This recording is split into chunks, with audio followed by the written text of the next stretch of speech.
angled. Basically, you can put it up against a wall and it'll project up to the wall, or you can put it up against a flat surface like a desk or a table and it'll project down onto the table.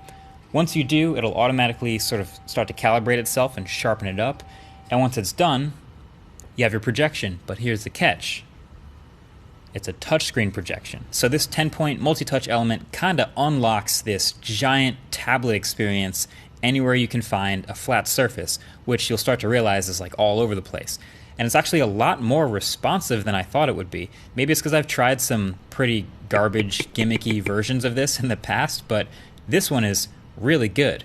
Basically, the limitation is you still got to make sure you're not casting a shadow on the element you actually want to touch. So if you want to hit this button, for example, don't block the light from above it. You just got to come from the other side of the light and touch it, and it works perfectly. But once you get the hang of that, it's all green light. You can literally play multiplayer games 1v1 against people, whether it's tic-tac-toe or board games or Pong or air hockey. We've tried all of them, and they all work.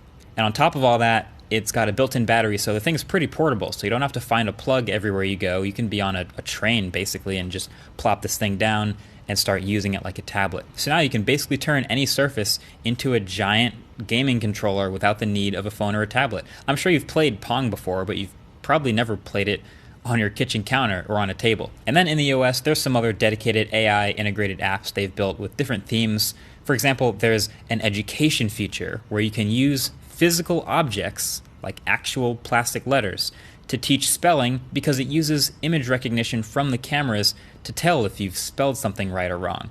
There's a kitchen feature called Future Kitchen that lets you project recipes onto your kitchen counter, for example, or your cutting board, and it guides you through cooking them on your counter. And it'll even use that camera to recognize ingredients you scan. There's also even a fitness app where in one direction it points the workout program video onto the wall, and then on the other side is the camera facing you, and it helps correct your form and count your reps and track your body. So really interesting stuff that's been benefiting from the AI engine.